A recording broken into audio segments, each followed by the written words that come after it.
The door just slightly cracks open. You mess up a little bit. It's impossible to have this door cracked open and then maybe just try and shut it again a little bit more and more and more. Or Yeah. maybe, Imran, is it that you're stood next to the door and when it does crack open, you're like, oh well, may as well then. Like, which one is it? Spot on, bro. So why do you do I that? love it. Because it doesn't seem so smart, does it? But this is just the nature of self-improvement. You can keep doing the good things, but inevitably you've got to do the bad thing eventually, right? There's no one who doesn't Yeah. do like something bad or something wrong ever again. It's not like you just discover nofap and then it's called nofap, not never fap. It's like there's a point, right? If you can visualize like a graph of success, it's some graph that some like businessmen are showing, and it shows progress. But when you zoom in, it's always like this, isn't it? It's always like Yeah. that. It's the general trend is what matters.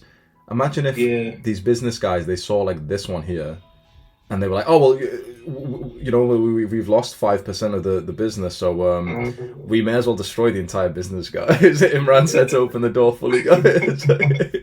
Just not living up to your potentials are always gonna suck. It's just how Yeah.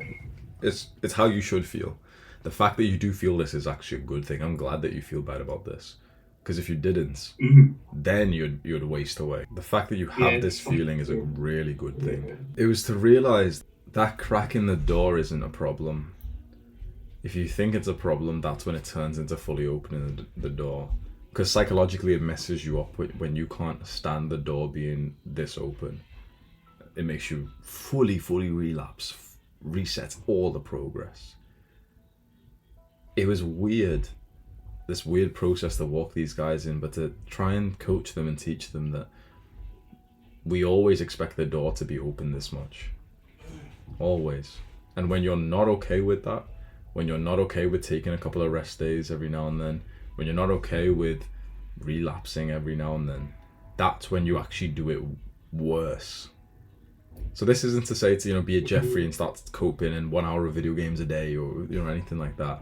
But it's to say, okay, your focus should be on to be 100% productive and to make no mistakes, no failures. You shouldn't plan to fail, right? So okay, this is the goal. But as soon as naturally the urge and the pull to do something bad becomes too much and you do it, you eat the junk food, you fap, you play the video games, whatever it is, to then see that as like as you're about to do these things as like, yep, but whatever, this is that small percentage which I'm just going to be really mindful of, and you do it, you enjoy it, and then you go straight back to the hard work after that. The issue is that when you do these things but with guilt, and worst of all, like you don't even get to enjoy them. It's called measure the gain, not the gap. Naturally, we see the gap between where we are and where we want to be, or maybe where we are and where we see other people are. We see that gap. And when you focus on this, it drives you insane, makes you feel worse, and sometimes negative emotions can be valuable and you can use them well. But in general, positive emotion is going to help you become more productive. In general, happy people are way more productive. So it's just, like, there's always the exception. I don't know if it enters your mind of like, wait, what if this is like that, the depressed millionaire type of thing, the guy who's been through so much trauma, what if like this is that thing? You can reform, like reword things in your life to make good off the bad, but you shouldn't try to purposely stay in the bad because of that. So what I mean by this is, right now it seems like you're measuring the gap between where you are and where you want to be, your potential, your where you could be right now. Maybe some of it's involved with other people, maybe it's about social media, maybe it's about the gap between where you think your family think you should be. And this will drive you insane, and this will make you act in ways that are quite chaotic and not even good for you. But instead, when we measure then the gain, we think about how far we've come, and we use that as like the guiding point for our assessment, our interpretation of the world. So we don't think about how small we are, in the gym, and oh man, like I only bench 60 kg, I need to bench 100 kg, otherwise I'm not worthy of love. We don't think about that. Instead, we think, oh yeah, when I started, I could barely even bench the bar. I started from 20, now I'm on 60. I'm strong. Look at how strong I just got so quickly. That's 40 kg in less than a year. So this is a very like mental, psychological thing. So every practical action we can take right now is going to be based on that, but in general it's just about like thinking the right things. What I'll tell you from my experience is that you'll go through a bunch of moments where you'll automatically measure the gap, and it'll take you hours to suddenly rechange your mind to measure the gain. When that happens, don't be upset.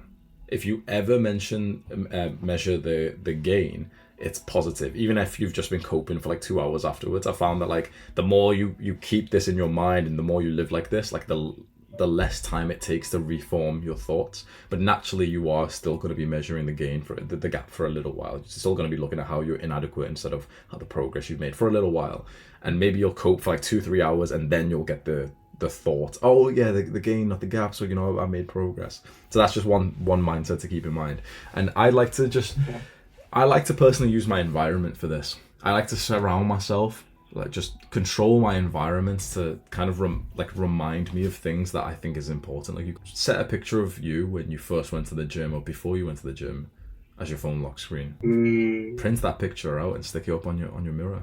Especially if you can think about it like at a time when you weren't doing so well in life. At a time when the door was just 24/7 open up that much. Because it'll remind you, you'll see a picture of yourself from high school or something, it'll remind you of like, yeah, you literally used to fap every single day.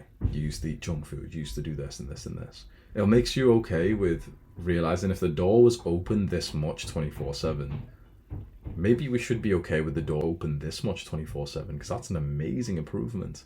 Not being okay with this little gap is what makes it open like this chaotically. But if you can just be okay with this and realize that this is how much the door deserves to be open right now, this is what you deserve, because you're still relatively new onto self-improvement. 1 year is like not that much. It's still barely like 6-7% of your life. So if you're okay with this, that's when you'll keep making that upward progress, and it'll close more and more and more. And when it gets to about here, that's when you're living the ideal life. That's when like pretty much you're not really fapping or anything, but you're eating the junk food because it's someone's birthday and they've made cake or something. It's like, that's totally healthy, no guilt at all for something like that.